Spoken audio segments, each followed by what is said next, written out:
Olá, sejam todos muito bem-vindos, muito bem-vindas aqui no Quem é Você, com a TV Interação do Portal Hortolândia. Hoje recebemos Marcela Moreira. Marcela, muito bem-vinda, que honra te receber aqui em Hortolândia novamente, no Quem é Você pela primeira vez. Seja bem-vinda, viu? Obrigada, Madalena. Obrigada a todos que estão nos assistindo. Eu que estou feliz e honrada pelo convite. E a gente vai começar já fazendo as nossas perguntas, tirando muita curiosidade, sinta-se muito à vontade. E a primeira pergunta é: quem é você? Olha, eu sou uma mulher que sempre foi muito indignada, sabe, com a vida, com as coisas. E ao longo da minha vida eu fui aprendendo como lidar com essa indignação. Então, por exemplo, quando eu estudava, eu era representante de sala de aula, depois eu entrei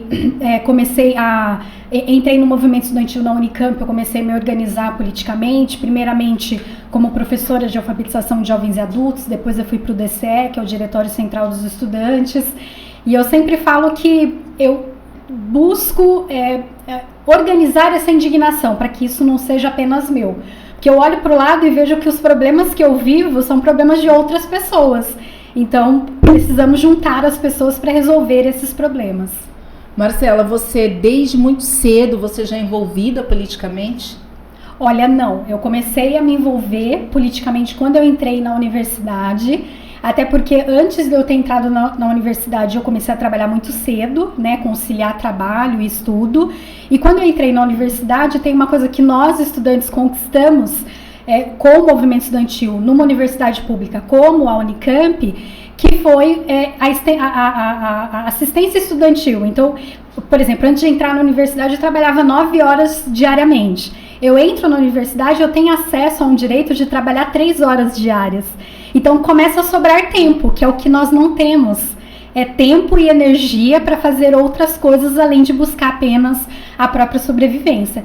Então foi graças à assistência estudantil que me deu condições materiais para que eu começasse a pensar em outras coisas. Bom, então já vamos mudar o rumo da entrevista. Já você falou Unicamp, Unicamp versus universidade pública. Você estudava onde antes? Porque a gente costuma dizer que para nós, povo pobre da periferia, eu não sei qual é a sua origem, depois, por favor, já me conta de onde é que você veio. Agora não é mais quem é você, de onde é que você veio. E se você estudava escola particular, e como é que você fez para acessar a universidade pública. Então, vamos começar o rumo aí por esses meios. Tá. Eu sempre fui moradora de Barão Geraldo, que é considerado assim um lugar muito rico da cidade de Campinas, mas na verdade é um distrito onde tem muitas desigualdades, ao mesmo tempo que tem condomínios fechados, onde prefeitos, inclusive da região metropolitana de Campinas, mora lá, né, diz que mora na cidade, mas mora lá, e existem favelas, existem ocupações, inclusive eu morei numa área de ocupação, morei em barraco, né? Então eu sempre fui de uma família muito de baixa renda, sempre estudei em escola pública, né? Estudei numa escola técnica de Paulínia, que é o CEMEP, estudei numa escola pública que é a José Pedro de Oliveira, o CEMEP que é em Paulínia, que é um curso profissionalizante, sou técnica em administração, e quando eu termino o curso técnico, eu começo a trabalhar e uma amiga minha, que é a Tatiana, me convence a fazer cursinho. Então nós fizemos uma prova, conseguimos uma bolsa de 60% de desconto num cursinho particular, e fazendo esse cursinho eu decidi prestar a universidade e aí decidi prestar a Unicamp. E aí eu consegui passar na Unicamp e isso assim é exceção na nossa vida. Para você ter uma ideia assim, de todas as pessoas que estudaram comigo no ensino fundamental até a 8ª série, apenas eu passei numa universidade pública. Sim. E outras pessoas conseguiram se formar mais em universidades privadas. Então, assim, o que fica muito claro, assim, por mais que a pessoa tenha força de vontade, eu sou um caso que é uma exceção, de uma menina pobre que veio, né, que morou em favela, que passou fome, que morou em barraco, de ter passado numa universidade pública, mesmo morando no mesmo distrito dessa universidade. Eu achava que essa universidade, muitas vezes era a Biblioteca Central, que era onde eu ia fazer minhas pesquisas de escola, ou o Hospital das Clínicas. né? Então, assim, mas mesmo assim eu ainda tinha uma visão da Unicamp diferente do que a maioria, porque a maioria só vê HC. Sim. E eu ainda via a Biblioteca Central porque eu ia lá fazer, né, os meus trabalhos de escola. Então eu sou uma exceção, né? E é bacana você falar sobre isso, porque tem muitas meninas que acompanham Quem é Você e que sabe da dificuldade que tem de acessar a universidade, de acessar qualquer uma outra, porque a Unicamp é o sonho de todas, e de todos também, só que a gente sabe que é uma pequena parcela que vai conseguir acessar, e é muito bacana você contar para as pessoas, olha, foi difícil para mim também, porque para eu acessar eu tive que... Quanto tempo você fez de cursinho? Eu fiz 1 ano de cursinho. 1 ano de cursinho é nada, é muito pouco, porque para muitas de nós é muitos anos. Então você também é privilegiada, que você estuda de verdade, você estuda muito até hoje. Então isso é importante a gente só salientar para as pessoas, porque eu ainda sonho que a universidade pública seja pintada de povo, que as pessoas possam de fato ocupar e que ali esteja negros, brancos, índios, enfim, que estejam todo mundo junto ali. E a gente sabe que não é uma realidade do nosso país e, infelizmente, eu acho que vai demorar muito para que a gente consiga chegar nesse patamar onde a universidade pública seja realmente para o povo. Sim. Então, eu queria reforçar que hoje existem mecanismos que facilitam o acesso à universidade pública. Então, quando você tem um vestibular indígena na Unicamp, quando você tem cotas na Unicamp, você garante um acesso melhor para os estudantes. Sim. Infelizmente, por exemplo, nesse último vestibular, diminuiu o número de estudantes de escola pública, mas mesmo assim aumentou o número de estudantes negros que passaram na Unicamp. Por quê? Por causa do mecanismo de cota. Então hoje você anda na Unicamp e você vê um pouco mais de diversidade do que na minha época. Na minha época, por exemplo, no meu instituto tinha uma estudante negra. Não estou falando no meu curso, estou falando no meu instituto, que era o Instituto de Filosofia e Ciências Humanas. Inclusive a aluna, a Fernanda, era da minha turma. Então, hoje, e eu acho que a gente tem que falar para o pessoal que mora aqui em Hortolândia, em Campinas, né, em Paulínia, em Vinhedo, em Valinhos, que a gente tem uma das melhores, né, a segunda melhor universidade pública, né, do nosso país, e está aqui no quintal da nossa casa. Exatamente. A gente não precisa, diferente de pessoas que vêm do Amazonas, que vêm, sei lá, de Alagoas para estudar, a gente pega o ônibus aqui em 1 hora, 1h30, a gente está na universidade.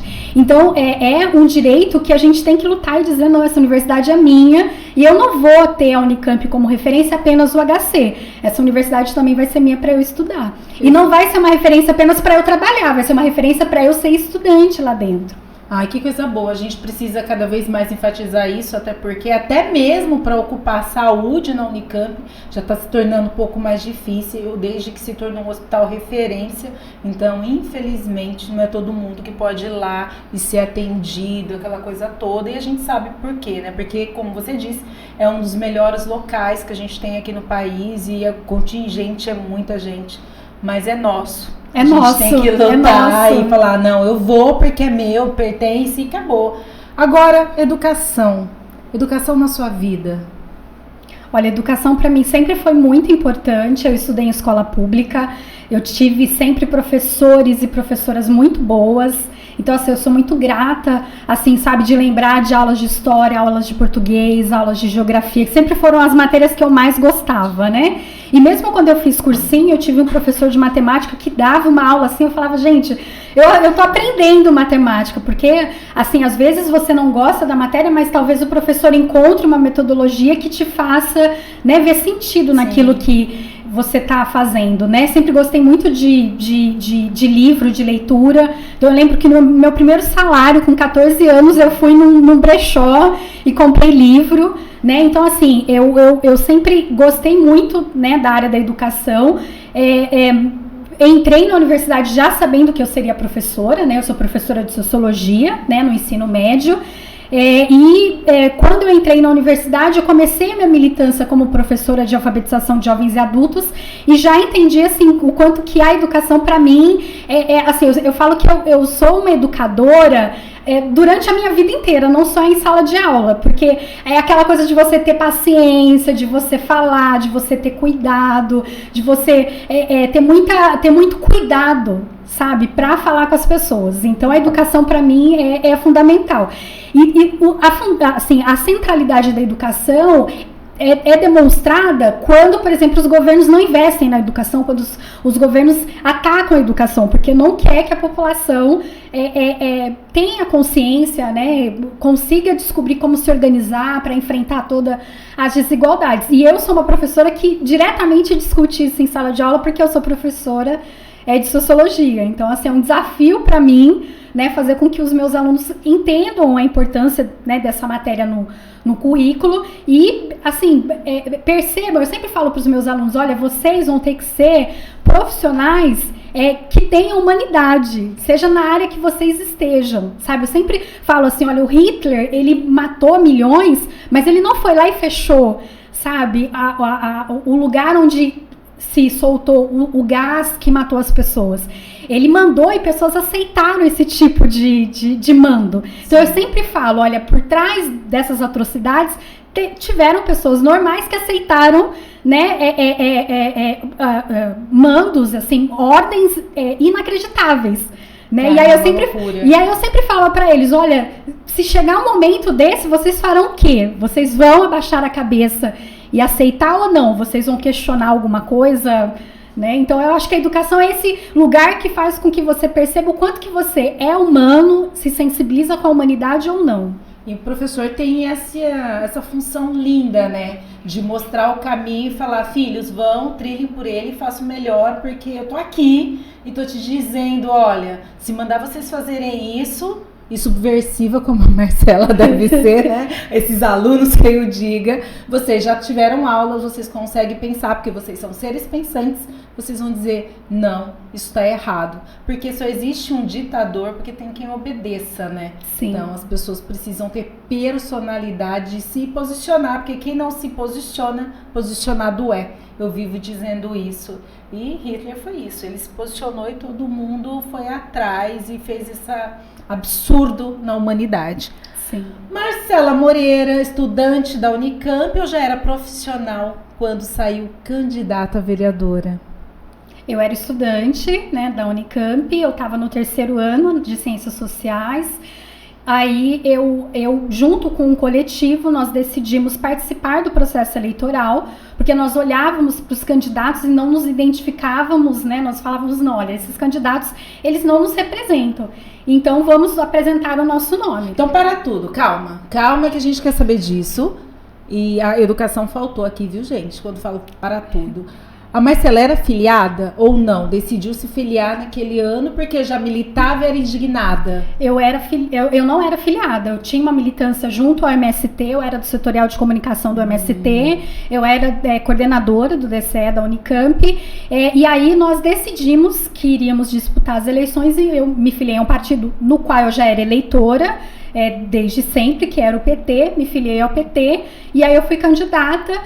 Nós achávamos que teríamos alguma resistência por eu ser mulher e jovem, na época eu tinha 23 Sim. anos, e muito pelo contrário, eu fui muito bem recebida pela população, então nós batíamos de casa em casa na cidade de Campinas, nós conseguimos envolver um coletivo de 15 pessoas, e a gente batia de casa em casa. Nós começamos com um coletivo de 15 pessoas, mas terminamos com um coletivo muito maior, pessoas voluntárias, né, que ia comigo, batia de casa em casa, e a gente falava, olha, é necessário, né, a gente ter uma política que tenha a representação do povo, que seja uma representação popular, que represente a juventude, né, que a gente brigue pela saúde, que a gente brigue pela melhoria da educação. Falava muito, deixava muito claro que eu não ia fazer nada, né, que a minha tarefa era exigir que o prefeito fizesse, que essa é a tarefa do vereador, né? Sim, diferente, né? Assim, eu falo assim para você que está nos assistindo, né? Se o vereador, o deputado, o senador falar que vai fazer creche, que vai fazer escola, que vai fazer asfalto, ele está mentindo. Que vai tampar os buracos. Que vai tapar os buracos, porque assim, o vereador, o deputado, na verdade, ele indica para o prefeito, o governador, o presidente a fazer essas grandes obras. Porque quem tem a chave do cofre... Tem muita gente achando que é executivo. Justamente. Então, a gente fez a campanha e aí, assim, a gente surpreendeu. Ninguém dava nada pra gente. E aí, eu fui a mais votada no partido naquele ano. E fui eleita. E aí, foi, assim, uma surpresa. Porque a gente achava, assim, a gente entra no processo eleitoral, a gente nunca acha que a gente não vai ganhar. A gente acha que a gente vai ganhar. Inclusive porque você dedica tempo, você coloca dinheiro do bolso, né? Mas eu não achava, eu achava assim, olha, o partido vai eleger 5 candidatos, na época a gente pensava, eu vou ser a 5ª, né? E eu fui a primeira. Eu não quero contar pra ninguém, porque assim, gente, eu não entendo nada de política, comecei ontem, mas eu lembro da campanha da Marcela. Eu nem sonhava em disputar a eleição. Eu lembro, você estava com tipo um terninho vermelho, cabelinho preto, assim. Eu lembro você nos posts. Jamais imaginava conhecer a Marcela naquela época. Sou fã desde sempre. E é uma surpresa muito boa. Foi muito bom você ganhar aquela eleição. Foi muito importante. Acho que você foi uma das vereadoras mais atuantes da história de Campinas. Vale lembrar isso porque tem mandatos que a gente nem lembra, né? Não vê a hora que acaba, que nem uns que tem aí que a gente não vê a hora que acabe. Mas tem outros que ele ficam eternizados justamente por conta do trabalho. E eu lembro bem, não sei, me corrija se eu estiver errada, viu, Marcela? É porque eu não costumo falar isso pra ela, viu, gente? Eu só falo que eu gosto da oratória dela. Mas eu nunca falo pra ela as coisas que eu lembro, mas me corrija. Eu lembro de um ato que teve, onde os alunos foram todos, foi muita gente lá na Câmara Municipal, tava pegando fogo e você deu água pra galera. Foi a única vereadora que teve coragem de chegar perto do povo e deu água pro povo. E não podia, né? Eu acho que você pagou um preço caro por isso. Mas você estava sempre junto com a população. Isso era muito bacana, assim, de ver. A gente sabe que existe alguns mandatos assim, mas é muito pouco. Sim. Por exemplo, nesse caso, a Câmara ainda era, né, lá no Paço Municipal, e uma assessora minha deu água para os manifestantes. Sim. Foi uma luta do movimento Passe Livre. Foi. E aí, na verdade, os vereadores ficaram, né, assim, muito bravos. Com inveja, porque não foram eles, vamos ser sinceros. Não, assim, eles ficaram muito bravos por causa da manifestação, por causa de toda a garra da juventude. E aí eu passei por um processo de cassação, porque eles disseram que, como minha assessora deu água para os manifestantes, eu estaria desviando dinheiro público, né? Então eu tive que enfrentar um pedido de cassação, e claramente é uma perseguição política, uma perseguição contra uma pauta justa, né? Que é a qualidade no transporte público, né? A diminuição, né, do preço da passagem, garantia que o estudante tenha acesso à educação, porque não tem como ter acesso à educação sem um transporte de qualidade, um transporte acessível. Então, assim, na verdade, eu sempre falo assim que eu tenho muito orgulho de ter passado pela Câmara Municipal, de ter 4 anos de mandato, de ter passado por pedidos de cassação que são esse teor de perseguição política, né, e poder andar com a cabeça erguida em qualquer lugar e ninguém poder me chamar de corrupta, sabe? Porque isso é meio que óbvio, né? Quando assim, eu fui ser candidata, eu fui conversar com os meus pais, e aí eu lembro que minha mãe e meu pai falaram assim: olha, Marcela, a única coisa que a gente pede, porque a gente sabe que não adianta pedir pra você não ser, porque aquilo que você quer fazer, você faz, mas é um direito nosso de pedir pra você não sujar o nosso nome. Porque a única coisa que o povo trabalhador tem é o nome. Sim. Sabe? Então, assim, eu levei a ferro e fogo e sempre levo isso como uma meta de vida, sabe? Eu não posso envergonhar minha mãe e meu pai fazendo coisas que eles desaprovariam. Então, assim, eu fico muito contente, assim, de ter passado o processo eleitoral, de ter passado a campanha, de ter passado o mandato, e eu poder andar de cabeça erguida na cidade de Campinas. As pessoas podem não concordar comigo, mas elas me respeitam. Isso é uma coisa que vale muito. E respeito é algo que não se pede, né? Se conquista, independente de gostar não se compra. Ou não, de gostar ou não. Se você conquistou, ele é todo seu. Sim. Eu sei que você passou por esse processo de cassação, enfim. Hoje, a gente ouve muitas parlamentares, muitas mulheres eleitas falar bastante da perseguição que elas sofrem em vários gêneros, principalmente do silenciamento. Alguém tentou te silenciar? Conseguiram? Tiveram essa audácia ou essa coragem? Conte para nós, Marcela. Eu acredito assim que qualquer mulher, ela sofre a tentativa de silenciamento e todas as formas de violência e tentativa de impedi-las que elas façam, que elas brilhem, que elas possam, né, conquistar Sim. todos os espaços que ela merece conquistar. Mas, por exemplo, quando eu era do DCE, os meus colegas, eu fui coordenadora geral.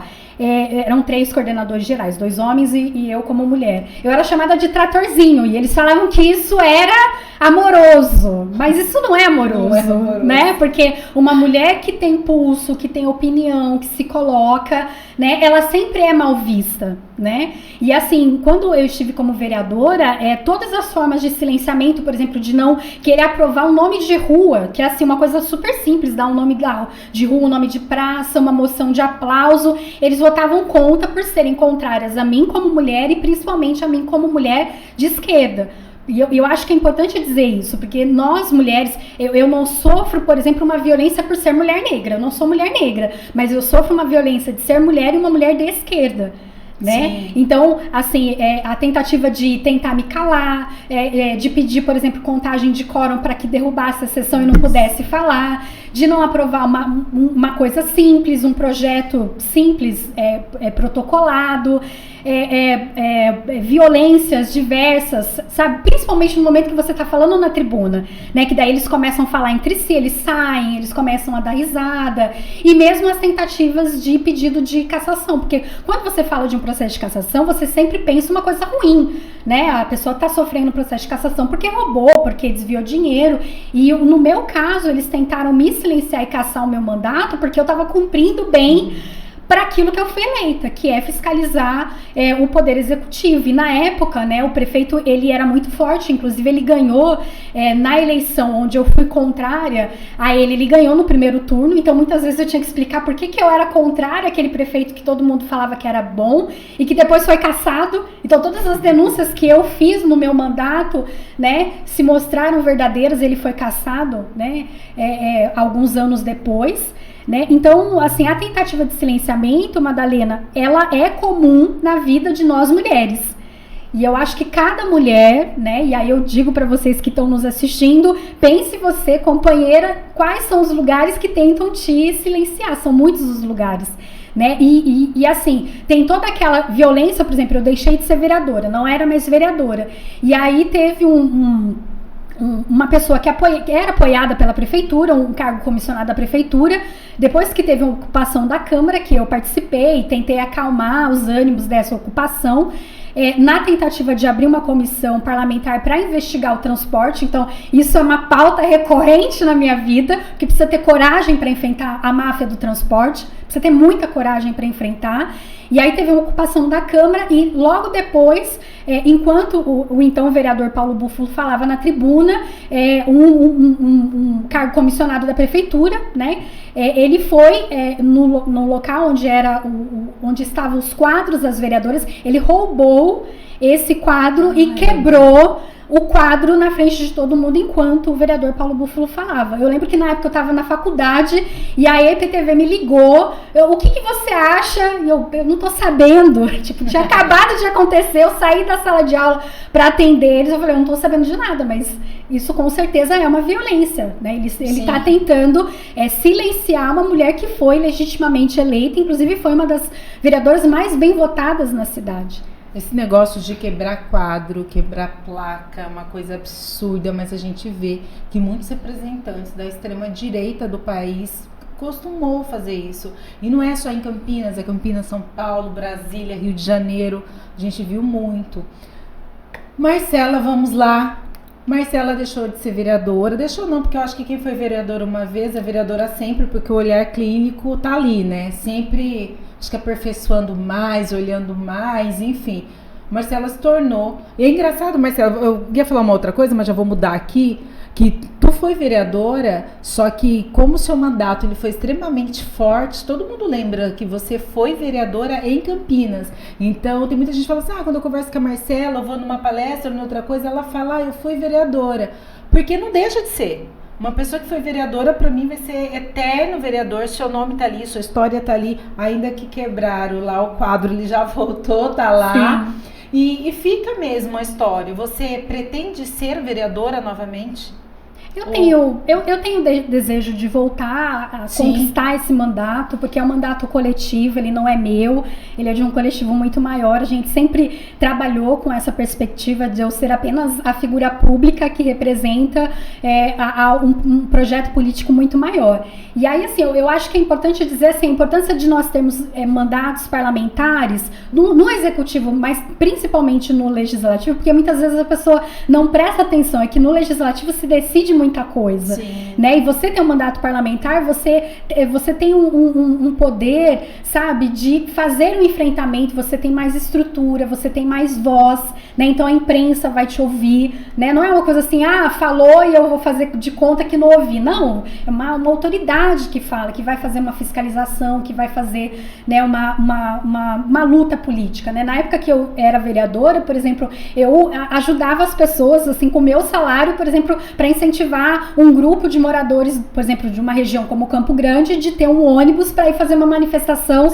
na frente da prefeitura. Então você tem condições materiais de garantir que a população tenha uma participação mais incisiva, né, para reivindicar os seus direitos. Então, assim, eu sonho que a gente reconquiste esse mandato para que a gente possa fazer de instrumento, né, assim, de voltar a ser uma voz pública, né, de ser o tribuno do povo, como dizia o Lenin, né, de colocar esse mandato à disposição da luta popular. Sim, nada melhor do que alguém que faça de fato isso ecoar, porque é o que você faz ecoar a voz das pessoas em cada canto. Aonde tem Marcela Moreira, você já pode ficar esperando que vai sair alguma coisa, e você tá sempre ali, inteirada de tudo que tá acontecendo, porque as pessoas também te procuram para falar, né? Sim. Isso é muito bom, Marcela, isso é sinal que realmente você faz a diferença, que as pessoas precisam de você, precisa do seu mandato e da sua representatividade. E sorte de Campinas, que tem uma figura como você. Obrigada. Sorte de Campinas, né? Mas Hortolândia é aqui pertinho, viu, Marcela? Sim. Enfim, tá tudo certo. Tá tudo certo. Marcela, fala pra mim, tu saiu candidata até prefeita? Saí candidata a prefeita em 2016. Uau. E aí foi assim, uma experiência muito boa, muito positiva. Na verdade, assim, depois que você é candidata ao executivo, você repensa em ser candidata para o legislativo, porque no executivo você é a dona da caneta. Sim. Né? Então você tem a chave do cofre. Né?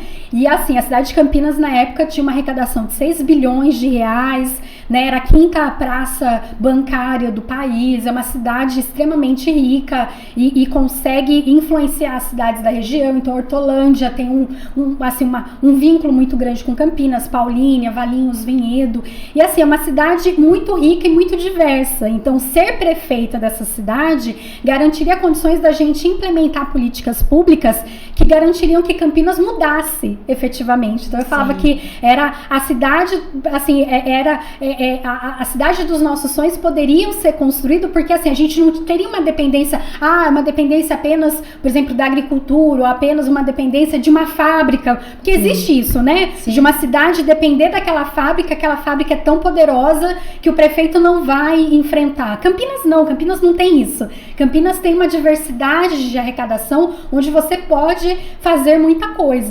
E, por exemplo, você mudar, por exemplo, o transporte de Campinas, necessariamente vai beneficiar a Hortolândia, vai beneficiar a Paulínia, porque, né, muitos moradores daqui, né, moram aqui apenas como cidade dormitório, mas trabalha lá, vive lá, passa a maior parte do tempo na cidade de Campinas. Então a gente convidou várias pessoas, assim, especialistas e que são militantes na área, então na área da cultura, na área da educação, na área da saúde, e a gente apresentou um projeto para a cidade, dizendo, olha, a gente tem dinheiro, né? Então, diferente desses políticos que falam que vai fazer tudo, mas na hora do vamos ver fala que não tem dinheiro, a gente falava, não, tem dinheiro e você precisa tirar daqui para colocar ali. Então, a gente fez um programa amarrado, construído a várias mãos. E assim, a experiência de disputar o executivo é muito maravilhoso, porque você pode falar da cidade dos nossos sonhos. Sim. E aí você pode falar, não, essa cidade vai ter mais praça, vai ter mais segurança, vai ter mais iluminação, sabe? Coisas simples para nós mulheres, por exemplo, discutir segurança é discutir iluminação pública, é discutir que o transporte público seja de qualidade. Então não é colocar rota na rua, entendeu? É garantir que a guarda municipal tenha uma relação com o território, né? né, que cumpra a sua tarefa, né, de cuidar dos próprios municipais. Por exemplo, cuidando do centro de saúde, você vai cuidar daquela área do centro de saúde, você não vai cuidar só do centro de saúde. Sim. Então você começa a falar coisas muito óbvias para as pessoas, e as pessoas começam a perceber. Inclusive eu falava da tarifa a R$1 e mostrava como que a gente pagaria a tarifa a R$1 e como que isso beneficiaria, né, uma qualidade de vida, porque se você tem um transporte público de qualidade e acessível, as pessoas deixam o carro em casa, então você melhora o transporte, inclusive daquelas pessoas que usam o carro, porque ela vai enfrentar menos congestionamento.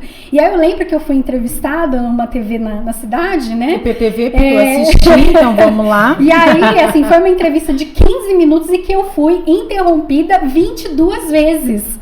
Em 15 minutos eu fui interrompida 22 vezes e os entrevistadores, eles estavam lá para tentar colocar uma pecha em mim, como se eu fosse incapaz, como se eu fosse uma irracional, uma terrorista, uma radical, né, e dizer que eu não estava preparada, né, para ser prefeita e representar a cidade de Campinas. Porque você tocou em pontos muito sensíveis e que mantém toda uma estrutura de pé em Campinas. Eu lembro que você falou da coleta de lixo. Sim. E você apontou que os dois locais que mais tiram dinheiro da cidade era o transporte público e a coleta. E ninguém fala isso.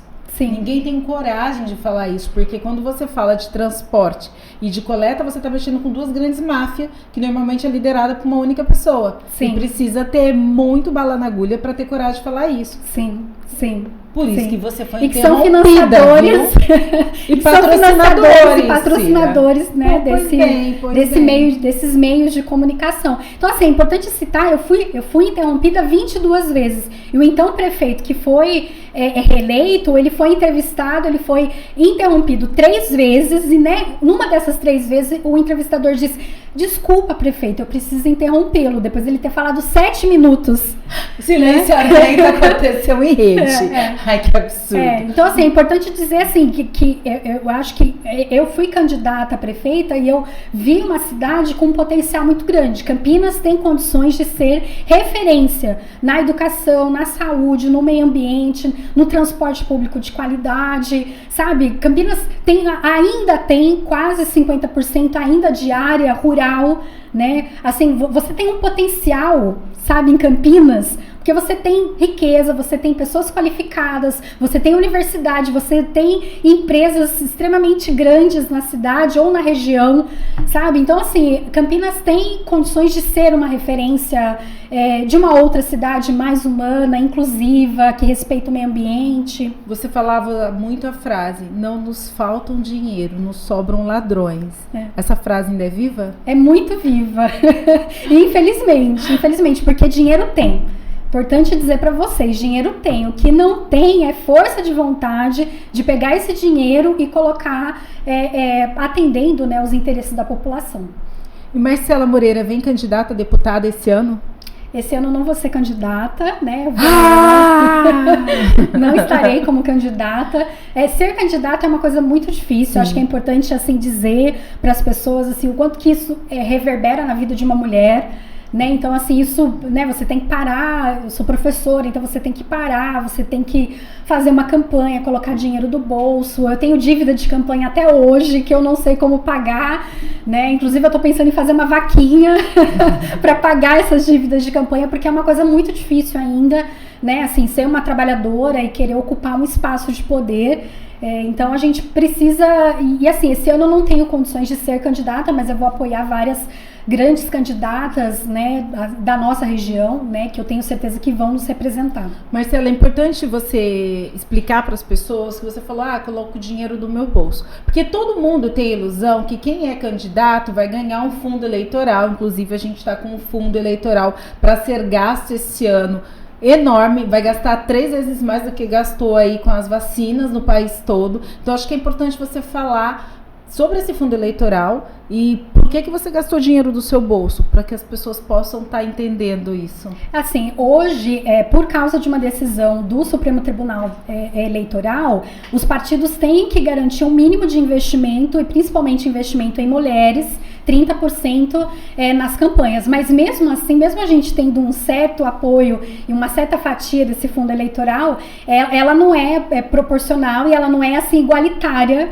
mesmo dentro de partidos de esquerda. Então, assim, por mais que a gente tenha um certo apoio do partido, a gente também tem que colocar muito dinheiro do próprio bolso. Então é importante assim incentivar as pessoas a participar, mas dizer que é um processo muito difícil e muito ainda injusto, né? Porque ele se baseia, por exemplo, no número de deputados federais eleitos, né, na última eleição. Então a verba é proporcional ao número de deputados eleitos na última eleição. Por isso mesmo que os partidos estão muito interessados em eleger deputados federais, né? Porque isso é o que conta, como que vai ser distribuído não só o fundo eleitoral, mas tempo de TV para programa eleitoral, né? E locais assim de decisão, por exemplo, numa comissão, né? Então condições de participar de uma comissão na Câmara e de ser relator, de ser presidente nessas comissões é um lugar de poder, na verdade. Sim. Né? Então assim é muito difícil. Então não é importante a gente falar porque as pessoas não sabem. Então, não sabem. Que quem sai candidato já ganha uma grana enorme. Não, e os partidos só gasta metade, o resto em bolsa.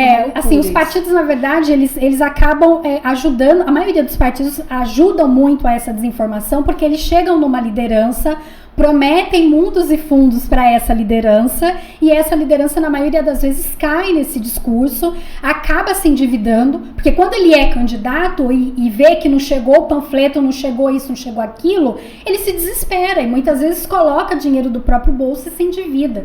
E essa pessoa, se ela, por exemplo, não faz uma prestação de contas depois, ela fica com problemas na justiça eleitoral. Sim. E na maioria dos partidos não dão auxílio, por exemplo, nessa questão que é a prestação de contas, que é depois, que é a dor de cabeça depois, né? Então, assim, muitas pessoas sérias, honestas, que têm um trabalho social, é enganado pelos partidos para que os seus votos ajudem, né, a eleger quem eles querem que eleja, e aí a pessoa acaba se prejudicando. Sim, então é importante salientar essas coisas, porque não basta ser só candidato, tem todo uma questão aí por trás e que ninguém nunca fala, ninguém nunca comenta sobre, mas a gente precisa dizer. Logo que nós estamos falando em candidaturas para deputados, deputadas, o que a Marcela acha, o que a Marcela pensa sobre o nosso governo federal? Ai, meu Deus do céu. Não, eu acredito, assim, tem muitas pessoas que votaram no Bolsonaro na última eleição, que acreditaram num discurso que ele apresentou de ser um antipolítica, de estar fora dos esquemas, né, de lutar contra a corrupção. Muita gente acreditou nessa imagem que ele vendeu. E aí, assim, eu acho que tá caindo a ficha para muitas pessoas, né? Porque eu votei contra o Bolsonaro, eu fiz campanha contra o Bolsonaro, mas eu acho que é importante falar com quem votou no Bolsonaro na última eleição, para que ele não volte a votar. Que, na verdade, esse discurso de combate à corrupção, ele é mentiroso, que ele não só é um político corrupto, como os filhos dele são políticos corruptos, e que ele defende, sim, a família dele. Né? Então, assim, ele utiliza todas as estruturas de poder da Polícia Federal para blindar a si e aos próprios filhos e a quem ele apoia. Então, assim, na verdade, assim, um governo que não se sensibiliza com as pessoas que estão morrendo de Covid. Então, assim, a gente tem 660 mil pessoas que perderam a vida, mas, assim, nós temos muito mais pessoas que têm alguma sequela da Covid. Não se fala disso, mas muitas pessoas estão vivas, mas com muita sequela, né, da Covid. Então, assim, muitas pessoas perderam nesse período, perderam casa, perderam entes queridos, perderam emprego, perderam muita coisa, né? E então, assim, eu acho que a ficha tá caindo para algumas pessoas que começam a ver, não, esse cara não garantiu que eu mantivesse o meu emprego, eu perdi o emprego, eu tô pagando R$160 no botijão de gás, eu não como carne todo dia como eu comia antes, né? Carne agora virou artigo de luxo, né? Quando você vê o aumento de número de pessoas em situação de rua, não sei como tá em Hortolândia, mas em Campinas aumentou, assim, drasticamente o número de moradores em situação de rua e mudou, assim, mudou uma característica que, assim, antigamente eram homens solteiros, né, que tinham algum problema na família, que tinha algum problema com dependência química, que ia para as ruas. Agora não, a gente está encontrando famílias inteiras, a gente está encontrando a mãe, o pai, o filho morando na rua, né? Então, assim, aumentou drasticamente, por exemplo, lá na cidade de Campinas. Então, assim, e com todas as denúncias de corrupção, com o filho comprando mansão de 6 milhões de reais, o outro com mansão de 2 milhões, né? E assim, todas as denúncias de corrupção, eu acho que a ficha está caindo para essas pessoas. Então é um convite para essas pessoas se somarem junto a gente e tentar derrotar um governo da barbárie, um governo da morte, né? Na verdade, assim, eu sempre falo assim, não é uma eleição apenas de direita contra a esquerda, é uma eleição contra a barbárie, né? Contra a morte. Marcela falou de toda a indignação, falou das lutas. E o que move a Marcela ainda na política? Olha, o que me move na política, assim, no fundo do meu coração, é quando eu, assim, por exemplo, vou numa escola fazer uma palestra e as pessoas saem de lá com o olhinho brilhando, assim, eu sempre falo assim, que quando eu tô assim, sabe, super borocochô, eu, sabe, ligo pra alguém, pelo amor de Deus, deixa eu ir fazer uma palestra em alguma escola, em alguma comunidade, porque assim, essa interação junto com a população é o que me move, sabe, de eu falar uma coisinha, aquela pessoa assim, tá com o olhinho brilhando e fala, não, é verdade, a gente pode mudar essa cidade, a gente pode mudar esse país. E eu acredito muito nisso, sabe, eu não sei quando vai ser, né, assim, o Plínio falava muito, né, assim, acho que a gente que tem uma atuação política, a gente sabe que a gente está plantando árvore, que muito provavelmente a gente não vai se deitar à sombra dessa árvore, né, então isso é o que me move, assim, eu tô plantando e eu espero que semeie. Vai semear, Marcela. Marcela, teve interação em Portal Hortolândia, agradece imensamente a sua presença. Que a sua vida seja de muita luz, que os seus caminhos sejam sempre muito abertos e que você tenha muita luz. Muito obrigada, viu? Foi uma honra ter você aqui com a gente. Eu agradeço imensamente, Mada, ao Portal Hortolândia, né, ao Quem é Você entrevista, agradecer também aos trabalhadores aqui que estão por detrás da câmera, né, e agradecer a vocês que nos acompanharam até agora. Obrigada, gente. Um grande beijo. Nos vemos a semana que vem. Até mais. Beijo. Obrigada, Marcela. Obrigada. Amei.